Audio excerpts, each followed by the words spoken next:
Ahoy, Voyagers, and welcome back to HY Voyagers channel. This is your Captain Amelia speaking. And today I would like to discuss a little about networking in Canada and how networking leads to job opportunities. This is very important when it comes to building connections in Canada. Networking is one of your number one tools to land yourself a great job here in Canada. So we'll just dive in. And as usual, I'll just give you a quick overview of what we're going to talk about. We're going to explain what networking is and how it's beneficial to your career. We're going to talk about some cultural differences in Canadian mannerisms because it's very important. Different countries have different ways of speaking and communicating with each other. So we're going to let you know about what is common in Canada to avoid any misconceptions. We're going to talk about some common networking practices and developing an elevator speech, which is a great tool to have in your pocket. We're then going to talk about online networking etiquette, some do's and don'ts, and then I'm going to discuss some stories and experiences for day-to-day, a personal example from myself, and a celebrity example to show you why networking is so important. All right, so what is networking? Well, networking is actively building relationships with others professionally to gain knowledge and professional contacts. This allows you to stay in contact with experts in the field, with those with some knowledge and expertise and experience in the field. You want to meet like-minded people that can lead to even more personal connections. They might introduce you to someone else, things like that. And you might even meet some very close friends, even a spouse or a partner. Networking is very key, and that's how you build relationships with people. It's not always referred to as networking. Sometimes it's referred to as socializing, but in a professional manner, we like to call it networking. All right, so how is networking beneficial to your career? Because that's why we're here and we're doing these to help you land those career and job opportunities. Well, one, you gain helpful experts who want to share their knowledge. By networking with people in your field, they might know some things that you don't, and it's good to learn from others who have experiences. You can gain quality references. Some of these individuals in networking, whether you volunteer, things like that, they can really be quality references when you're applying for jobs. You gain a variety of experts in a variety of fields that you're interested in. So maybe you're exploring different fields a little bit and you want to know more about them. Networking is a really great way to learn and dip your toes. It opens up a multitude of career opportunities because the larger your network is, the more opportunities and chances you have to land that job or career that you're looking for. So you want to gain insight in your field, stay relevant, up to date with things by networking. You want to gain further reach to different parts of the world. So networking isn't always limited to your local area. With the world of online technology, you're able to network with other people in different places in the world. You also gain some interpersonal skills by practicing networking. You're learning how to speak English a little more fluently. You're working on your communication skills. And it just really gives you a sense of professional and personal development. Networking is something you'll do your whole life, so there's a multitude of benefits you can gain. And now I'm going to talk a little bit about some cultural differences. Canada is a multicultural mixing pot. There's lots of different ethnicities and people and groups. So it's important to do some research about customs before networking. If you kind of know a bit about your area, it's kind of good to know what to expect from certain individuals. Maybe their customs and mannerisms are a little different from your own. So you kind of want to have that understanding so there's no misconceptions. Generally, Canadians have their workplace culture and mannerisms in a very specific way. As I mentioned, other ethnic groups might be a little different, so it's good to kind of educate and stay relevant when learning about different cultural differences. In the next few slides, I will speak about common Canadian mannerisms so that it can help with your networking here in Canada.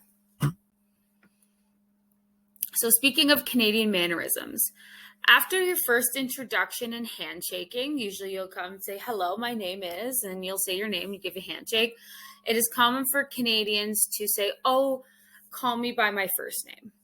So after you address someone like, oh, hello, Miss Amelia Bow, nice to meet you, they might say, oh, sorry, that's okay. You can just call me Amelia. That's all right. That's very common. Canadians have a very laid back sense of mannerisms. Some might not say this, but it is something to not feel alarmed about. Canadians also, like I said, have a laid back vibe in social settings, so it might be a little more casual, not so formal. That's something you should know. When people do allow you to use their first names, it's a good indication that they like you or they're interested in what you have to say. People feel more guarded when they say, please don't call me by my first name. So maybe they're not vibing with you as much, things like that. I do want to stress, only use someone's first name or talk to them on a first name basis if they say that's okay. If not, try to use ma'am, sirs, Mr. or Mrs., and just try to make sure you know their pronouns or you don't misgender them. Okay? Just something to keep in the back of your mind. And another thing with Canadians is personal space. It is very common to keep about a 45 centimeter distance when speaking with someone because they don't really know you and they want to keep that personal space. It's a little easier with the COVID-19 policies in place. People tend to keep that distance. However, it's something to make sure you note because in a lot of different cultures, being really close to people is common. In Canada, only close friends or families can avoid this rule and can get a little closer and make physical contact.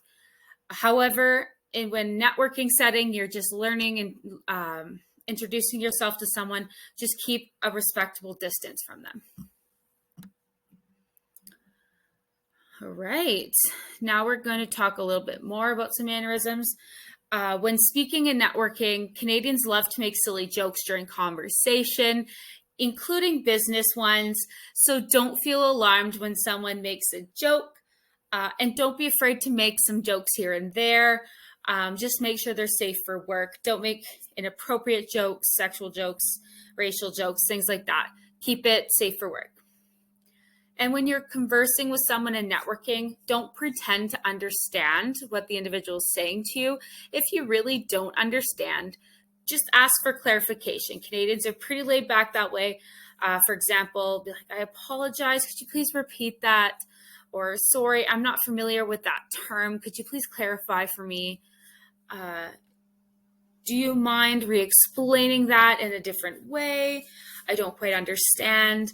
Things like that. Don't be afraid to ask for clarification. It's okay. We're people. Sometimes we don't catch what people say, even the best of us and the ones born and raised here in Canada. And do not be too serious when you're networking. Canadians, like I said, have a more laid back nature. Breathe, relax. The people you're talking to are people just like you.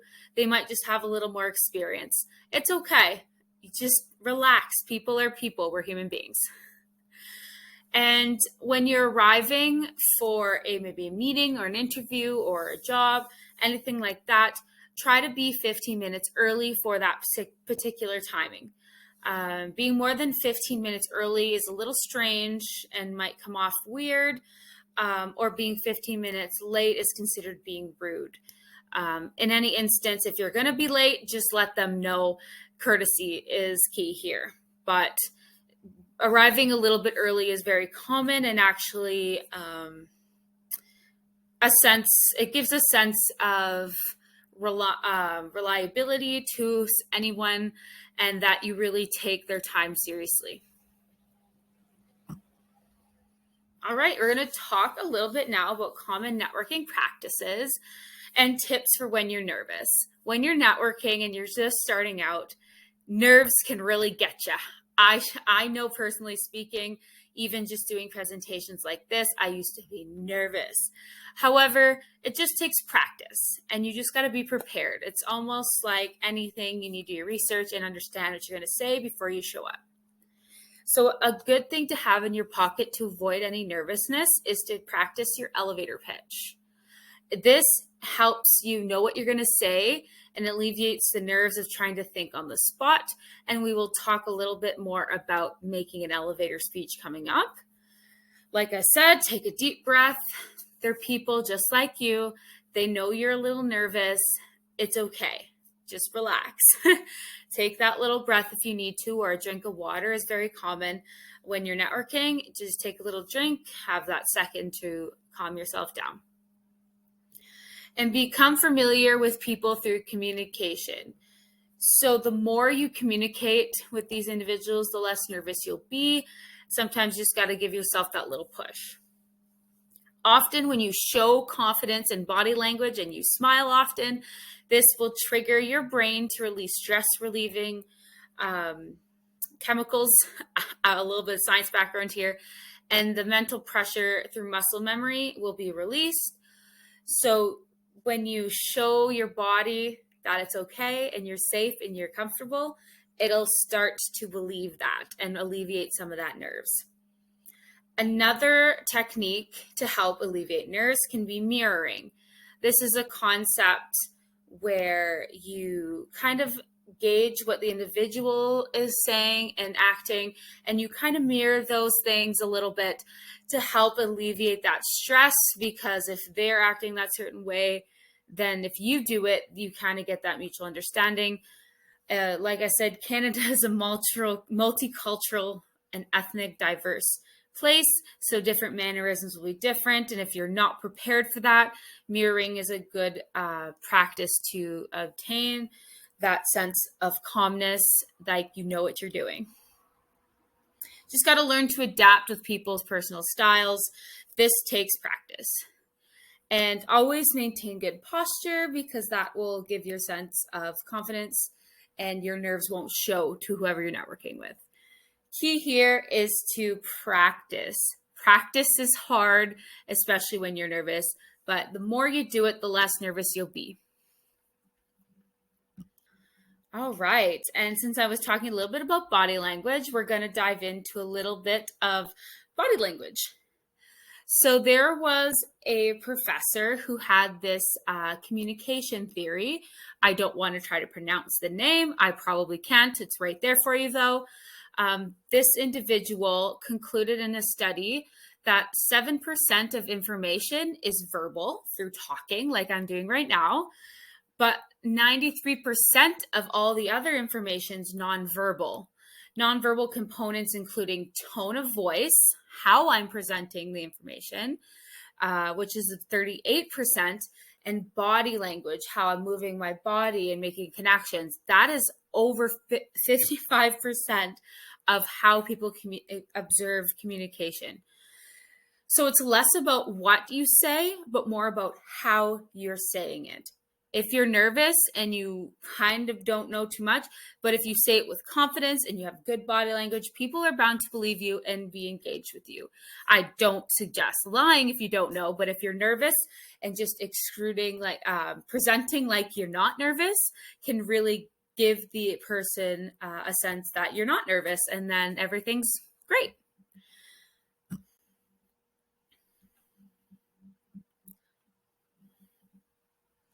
All right, so we're going to talk a little bit more about body language, since body language is about 55% of what is perceived in communication. So you want to make a good impression, and people get a first impression within 7 seconds of seeing and conversing with you. So body language is vital. Your body language will speak about half of that first impression to this individual. You can gain a lot of character knowledge based on body language. Like I say, confidence and professionalism, things like that. It's all there in the open. It's about your personal brand, as I mentioned in previous videos, and body language can really convey a personal brand. So you want to give off intent and personality using your hands, and you speak passionately. If you have seen so far, I do speak with my hands a little bit when I get into a conversation. That shows that I'm really passionate about what I'm talking about. Eye contact. It's a little different when you're online because you're staring at a camera, but in person, eye contact is very important. It shows that sense that you're recognizing this person's interest and that you're engaged in what they're saying. Facial expressions. It's not always what you say, it's how you say it. If you express in your face that you're enjoying what you're talking about, you're understanding, you're smiling, it comes off in your tone. It shows that you're not disinterested, things like that. So you got to always remember every aspect of your body when you're communicating. And as I mentioned, personal space, typically 45 centimeters or about 3 feet. With COVID measures, this is pretty straightforward. We always try to keep that distance to make sure we're not giving COVID or getting other people sick. Do not touch people during conversation unless there's someone you already personally know and know that that's an okay thing to do. Just avoid it, especially when you're first beginning networking. As I said, handshaking is pretty much the only contact you might have with an individual when introducing yourself, which is about 3 to 5 seconds, and that's about it. All right, so now we're going to dive into some examples using some images I had taken of myself. So this is facial expression examples. Clearly, they convey different messages. So if I was sitting in a meeting like this, and I had on the left, you see this very disinterested look.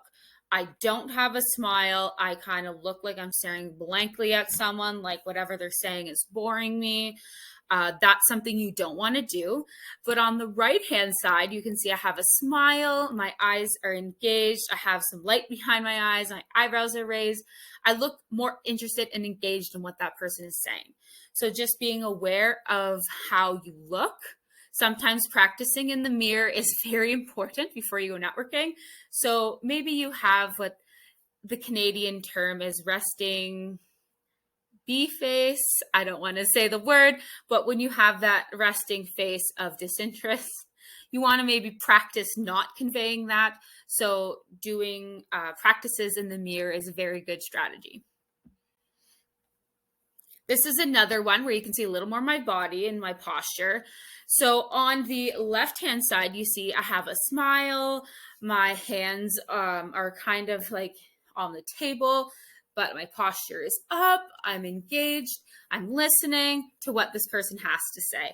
On the right-hand image, I look very disinterested. My hands are crossed. I look very don't talk to me, I don't want to talk to you vibes going on.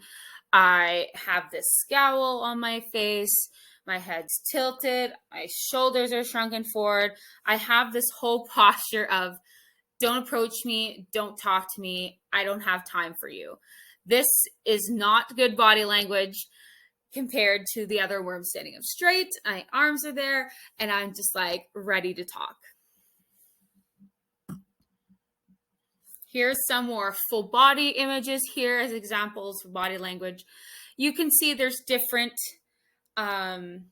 concepts being given here. On the one side, my foot's propped up. I'm leaned against the wall, arms crossed, look disinterested. I just don't want to talk. I'm there. I don't want to be there. It's the vibes that's giving off.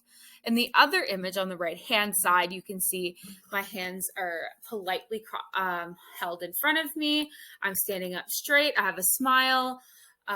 It gives more of an open body language to see people could come up and speak to me, and it's not a big deal, okay? One last example here. You can see the one image where I am shrunken forward. I really don't look like I want to be there.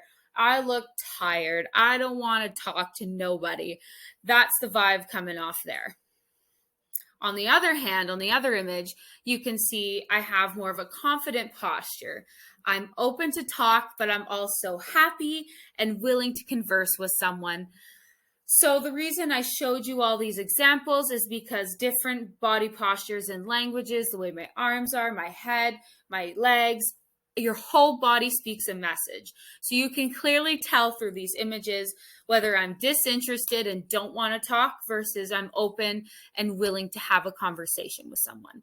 So it's something that you can definitely practice in the mirror. I have to actually do sometimes when I'm preparing for presentations. I practice to know what I look like.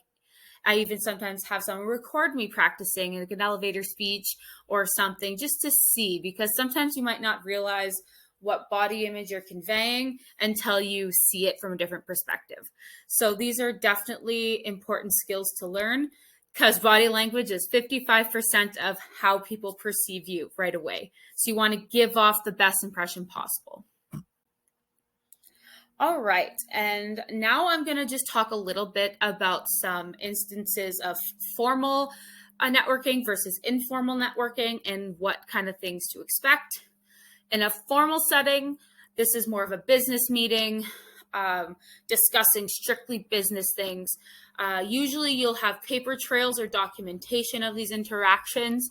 And in these type of instances, you want to dress to impress. Do not wear jeans. They're considered very casual. You want to have business casual is the ideal. Sometimes wearing a blazer is really appropriate. You want to bring a notepad and pen to write notes. Have good posture and body language. You always want to, but this is more of a formal setting. Like when you see in the movies and they have business meetings, that's the type of vibe you want to give off. You want to be very formal and professional. In a more informal setting, this is more like coffee shop meetings or online meetings, often when they're impromptu. Jeans can be appropriate in these settings, but wear a nice top that's appropriate. Don't wear spaghetti straps, things like that. Keep it a little more conservative. Having a coffee or a beverage with you is appropriate in these settings. In a formal setting, maybe a glass of water, but you really don't want to be sipping your frappuccino or latte from Starbucks. So you can have a little more casual body language. In this instance is okay to a small degree. So if you need to lean back a bit in your chair, not so uppity up, you want to drink your coffee a little bit, lean onto the table. Those types of things are a little more appropriate in these settings. However, just remember, it is still a networking event and you want to give a good impression. Usually these communications are verbal only with little to no written documentation, maybe a few blurbs to get their contact, things like that.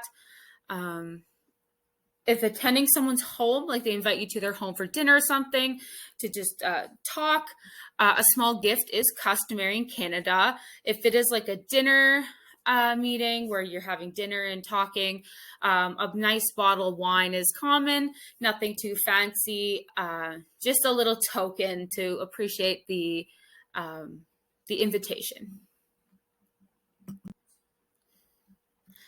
All right, we'll get a little more into some more formal and informal with clothing choices. I mentioned a couple, but when in a formal setting, you want business casual, a blazer or a cover-up is very common. You don't want to show your shoulders much. You want to be more conservative. Women makeup is common, at least mascara, lipstick. Not mandatory, not everyone wears makeup, but this was an instance where you could doll up a little just to give that more professional look, like I'm wearing lipstick now kind of thing, things like that. For men, a tie and dress shirt is very common, not mandatory per se. However, it does give that extra sense of professionalism. In a more informal setting, business casual without a cover-up or blazer is okay. If you have a nice blouse on, you don't really need the cardigan or blazer, or just a dress shirt, things like that. You do not want to wear ripped jeans, but jeans can be permitted if they're nicer looking. Dressier shirts are very common, like a nice looking top, that's fine. Short sleeve dress shirts can also be common with no tie in these kind of instances, like the t-shirt versions. And makeup is not necessary, but you should look tidy and groomed and not greasy or like you haven't showered in a couple days. All right, so now we are going to move on to some Canadian customs. I did mention a little bit before. All right, now we get a little more detail. So when you're meeting someone for the first time and you're networking, you want to introduce yourself with a solid, firm handshake, 3 to 5 seconds, like, hello, nice to meet you. I'm Amelia Bow, and you are, and things like that, kind of giving that that nice, sweet, and straight to the point introduction of yourself. And then you want to leave some personal space. You take maybe a step back after your handshake. You want to follow up after a networking conversation, usually within 24 to 48 hours. You just want to remind the individual who might have been talking with many other people during that particular day. So you want to remind that new connection who you are so they remember you. If they don't remember you because you haven't contacted them since for a long time, that makes for awkward conversation later. So you want to avoid that by following up right away. And as I mentioned, when attending someone's home, gifts are customary. Just something small like a bottle of wine, something ornate, nothing expensive, maybe a little housewarming gift like a candle or something that the individual can use just to show that you definitely appreciated their hospitality. And always say thank you. Canadians are known for being overly polite. So it's always nice to thank people for their time and hospitality because time is valuable and you always want to thank someone for giving you some time to speak with you. So interpreting live feedback is also something you need to learn because every culture is different. So like I said, you need to interpret people's body language because their body language can say a lot about their interest in what you are and who you are and what you have to say. So if they're giving you a feedback of maybe they're not really interested in speaking with you, maybe cut that conversation short. You don't want to invest too much time in people that don't really care, things like that.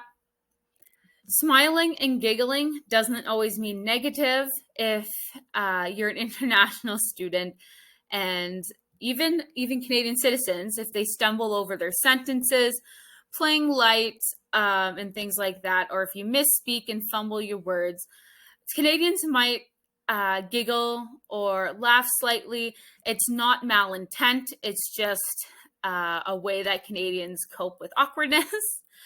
I do it all the time as well. Try to handle it with a grain of salt because they don't mean to insult you.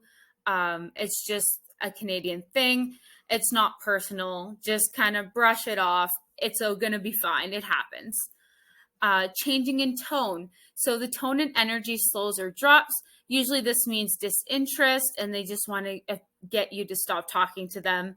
So if I'm talking up like this, because I'm really passionate about what I'm teaching you, and then I start going on like this and hand gestures, that just gives a sense of I don't want to be here. I don't want to talk to you. And that really ruins the vibe. So you might just want to either try to amp up that conversation or end it quickly because they're not interested. And hand gestures, as I mentioned, movement indicates a little passion and interest. Don't be crazy per se and do like an interpretive dance, but you want to give a sense of passion behind you. Moving your hands a bit like I do, it shows a lot of interest and passion. And be patient. Sometimes individuals may not understand you due to your accent or things like that. So sometimes you might have to speak a little more slowly and enunciate your words a little extra, or maybe they'll ask you to repeat. Don't be thrown off by this. Just be a little patient. Sometimes it takes individuals a little longer to process what you're saying because of that.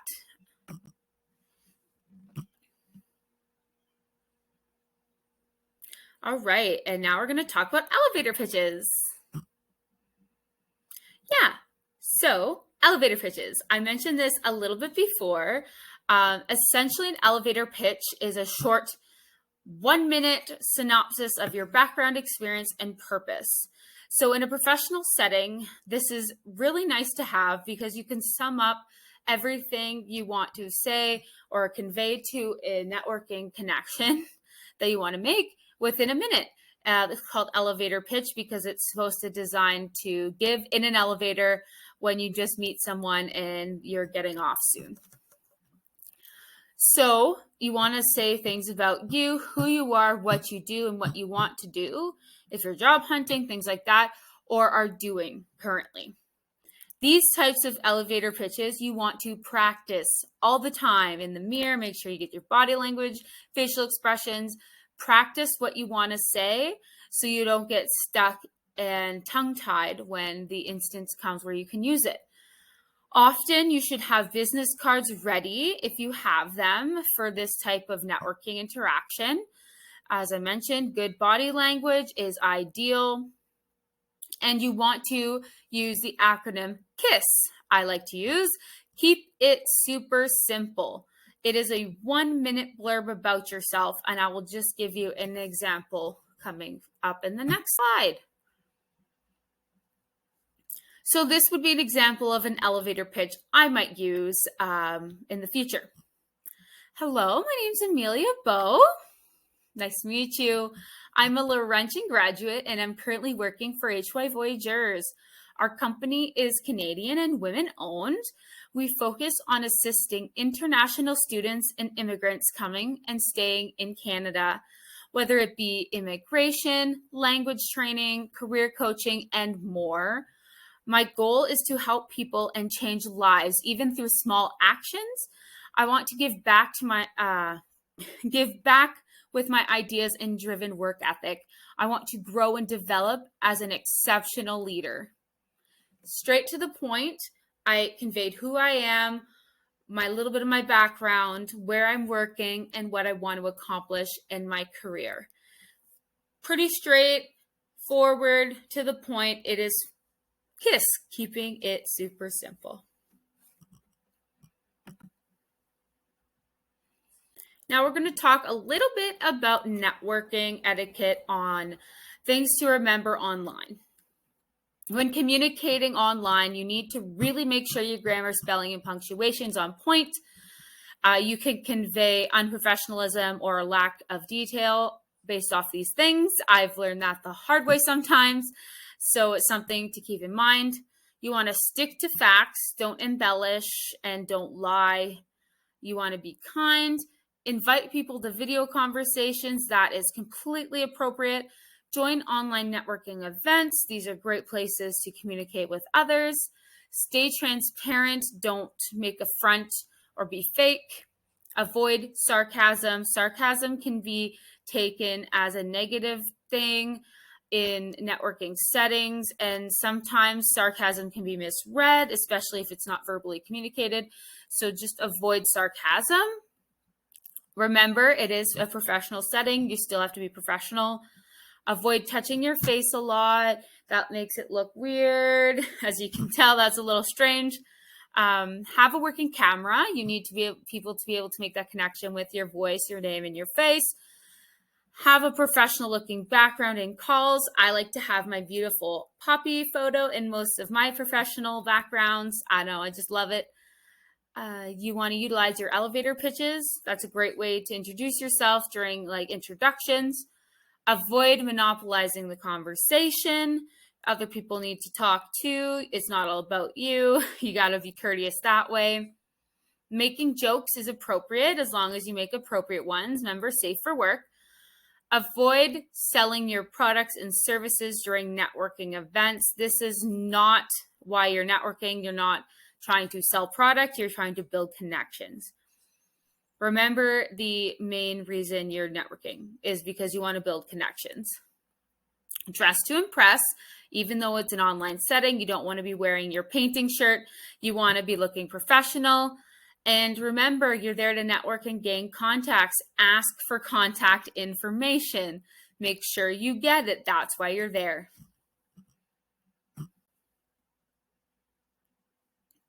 All right, we're going to start wrapping things up. I just want to talk about a bit of do's and don'ts before I give our examples. I know this has been a little bit of a long presentation, but I really want you to have all the information and tools in your pockets so you can successfully network as best you can. All right, so do's and don'ts. So do create a stellar LinkedIn profile. This is a great way to connect with these contacts by adding each other on LinkedIn. This is definitely something we've covered in detail in previous videos. So if you haven't seen those, I suggest you go look at those after this. Make sure you set some meetups and discuss industry. If you're really interested in what they have to say more in a detailed way after your networking, you want to set up some meetups. Follow up after meetings, as I mentioned. You want to make sure you follow up to make sure people remember you. Always be polite. Do volunteer, because volunteering can gain you a multitude of networking options and new connections. That's a great way to build up with your networking. Find professional associations. Sometimes there might be associations specifically for individuals in your field. That's a great way to start networking. And do practice your language skills. You want to stay up to date and be fluent in the language you want to network with. So practice all the time. Some things not to do. Don't assume anything. Assuming never leads to anything good. You want to stay to the facts. Don't wait for others to initiate conversation. You got to be the one to go and make those conversations happen. They won't happen unless you make them happen. You're in control. Don't interject what others are speaking. I know it's hard sometimes when you come up with something to say. You want to make sure you're actually listening and engaging with the individual. So don't interject, okay? It's sometimes hard, but you got to practice not doing it. And don't ask for a job bluntly. Yes, you're networking to get more opportunities, but you don't just want to approach someone and be like, hey, are you guys hiring? I'd really want to have a job. That throws people off. They don't know you. Networking is a way to get people to know you as an individual and a professional, which is the better option before you look for that job. Okay? You don't want to bluntly ask for one. All right, and on to the best part, story time. So I'm going to give you 3 different examples, starting with a day-to-day example, then a personal example from myself, and then a celebrity example of how networking led to job opportunity. The first daily example is volunteering to a job. So when you start volunteering and making connections with fellow volunteers and company staff, they get to know you and understand, develop skills, and you bond with those volunteers and employees. And then a fellow volunteer knows a job that might be opening up, or a member of the company staff, and then they will ask you or recommend you to the position that they told you to apply for. So you already have a reference built in, which is great. They see you have the skills and things to complete that job.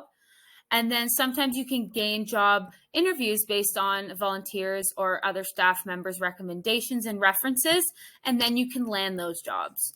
And a nice fact to know is that most jobs are not posted to the public.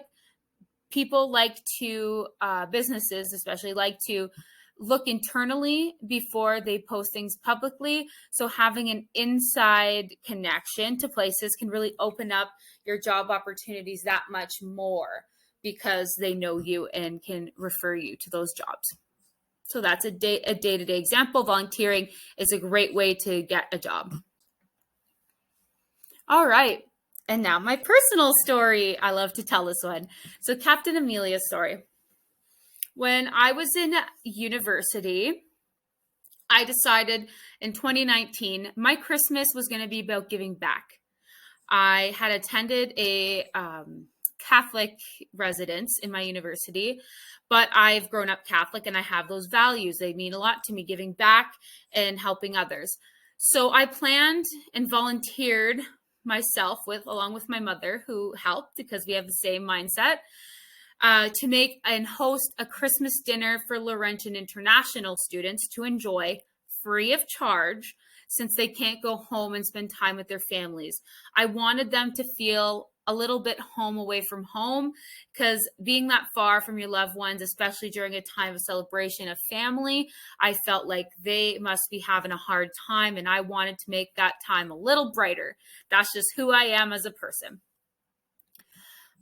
It's first intended to start with a small group, which ended up being over 200 students and staff attending this dinner. And I made sure to speak with everyone and build connections. I networked. I didn't intend to network at the time, but I did. I just talked to people, made sure they're having a good time. I explained to them why I was doing what I was doing, things like that. I really just wanted people to understand my reasons behind why I did what I did. That's just how I am. And I ended up getting close with a few international students, one of which is the owner, director, and founder of HY Voyagers, Sabrina Zine, my current boss. Sabrina and I connected, and we learned more about each other. And then she connected me about this job, and I took it. 2 years after our first networking conversation at this dinner, she knew what my values were. She knew I appreciated international students and wanted them to feel home away from home. So I fit in with the company values. She really wanted me on board. So remember, people like to network with those who they know, like, and trust.